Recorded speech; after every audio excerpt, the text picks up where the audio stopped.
Ngayong gabi at nagpapasalamat din po ako sa inyong imbitasyon, lalong-lalo na sa pag-imbita sa akin ng aking kumpare, si Senator Manny Pacquiao. Alam nyo, sabi ko nga kay Senator Manny, papasalamat ako kundi po dahil sa kanya, hindi po ako magiging senador. Alam nyo kung bakit? Dahil kung tumakbo siya, kundi siya tumakbong presidente, tumakbo ulit siya na senador noong 2022, malamang ako yung nalaglag dahil number 12 ako at siguradong makapasok ito si Senator Manny. Kaya maraming salamat, Senator Manny. Mga kaibigan, isa pong malaki karangalan ang makatulong palad kayo at maimbitahan para pasinayan ang inyong taunang pagdiriwang ng kultura, pamana at sa mga sumisimbolo sa General Santos City, ang tuna. Kapag binabanggit po ang General Santos City, dalawang bagay lang ang nasa isip ko.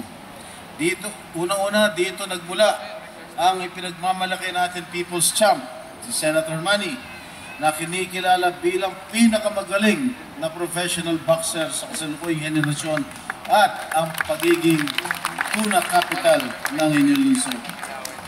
Hindi naman po nakapagtataka ang pagiging masagana sa likas na yaman ang inyong karagatan. Itinuturing nga ang Mindanao bilang food basket dahil 40% ng mga pangangailangan sa pagkain ng ating bansa ay nagbumula sa rehiyong ito at nag-aambag ng higit sa 30% sa national food trade. Ngayon po ay nagtitipon tayo upang ipagdiwang ang patuloy na pagunlad ng inyong lungsod. Mula sa payak na simulain, narating ninyo ang estado ng pagiging maunlad ng lungsod at ito ay sumasalamin sa katatagan at pagnanais na mapaangat ang inyong pamumuhay. Sa pamamagitan ng pagsasagawa ng Tuna Festival, may pamamalas ninyo ang pag-asenso ng industriya ng tuna na nagbigay daan naman sa pagiging progresibo ng General Santos City. Sa nakalipas ng 24 na taon, tradisyon na ko ituring ang Tuna Festival. Isang tradisyon na nagbubuklod sa atin at nagpapakita ng pagkakaisa ng komunidad sa mga adhikain natin sa buhay.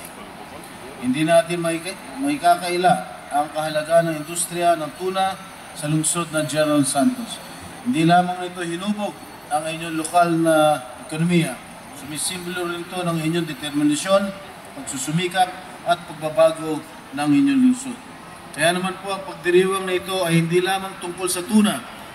Ipinapamalas din ito ang kolektibong paglalakbay, mga pangarap at pagbubuklod ng isang bayan tungo sa maunlad na hinaharap.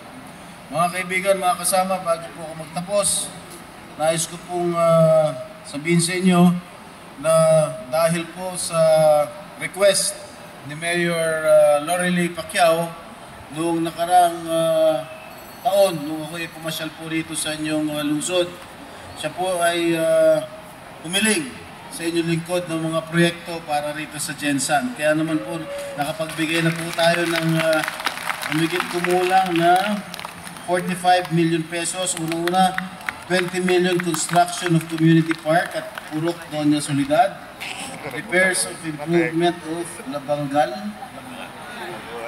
Labangal National High School Gym, completion of multipurpose building sa Ludin Anas Elementary School, construction of multipurpose building P. Kindap Elementary School, saka road concreting with drainage at Purok San Vicente, Barangay Labangan, 10 million pesos. At hindi po matatapos yan dahil kanina kausap ko si Senator Manny at si Mayor Lorelie. Sabi ko, tinatanong ko, meron ba kayong ospital dito? Sabi naman nila, meron. Kaya maglalaan po ako ng 5 milyong piso dahil gusto ni Senator Manny, gusto namin lahat, na lahat yung nangangailangan ng gamot, kailangan po libre, wala na pong bayad. At bukod po dyan, sabi ko rin kay Mayora, magbibigay din po ako konting tulong sa pamagitan ng programa ng DOLE, yung Tupad program, magbibigay din po ako 5 milyong piso para sa inyo lahat. Kung medyo malakas-lakas pa palakpak, baka doble ko. So mga kaibigan, at sasamantalahin ko na rin po ito, pagkakataon na ito, upang pasalamatan kayo sa walang sawang suporta po na ginawad nyo po sa aking pamilya. Mula po sa aking ama, si Pangulong Erap, sa aking ina, nung tumakbo siya senadora. At nung ako po, nung tumakbo senador noong 2004, lagi po kaming panalo rito sa Jensan. At alam ko, nung panahon pa ho nung aking ama, tinuguro ang Erap country itong General Santos City. Kaya maraming salamat. Bago po ako pumunta rito, kausap ko po ang aking ama. Sabi ng tinatanong ng tatay ko kung saan ako pupunta. Sabi ko, pupunta po ako sa Jensan. Oh, malakas ako dyan. Sabi niya gano'n. Opo, sabi ko, parang ginagaya mo lagi ako. Kung saan ako pumalakas, doon ako pupunta. Kasi sabi niya sa akin, nung nag-mayor siya, nag-mayor din ako. Nag-artista siya, nag-artista din daw ako. Nung nag-senador siya, nag-senador din ako. Nagpatubo siya ng bigote, nagpatubo rin ng bigote. Nung nakulong siya, nakulong din ako. Misting yawa.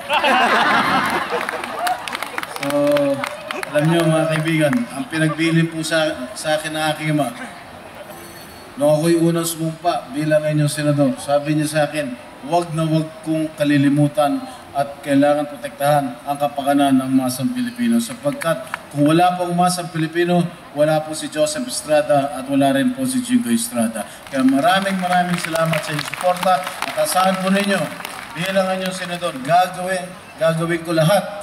Katuwang ko po si Senator Manny, sa 2025, baka makalimutan nyo pa yung sariling atin, si Senator Manny. Kailangan natin makasama ng isang Senator Manny Pacquiao sa darating na eleksyon. So mga kaibigan, gagawin po namin lahat ang dapat namin gawin para maibsan ang kahirapan dito sa ating bansa. Maraming salamat. Magandang gabi sa inyo lahat. Thank you so much, Senator Jinggoy Estrada, na kung saan marami pong proyekto ibinigay po dito sa ating lungsod.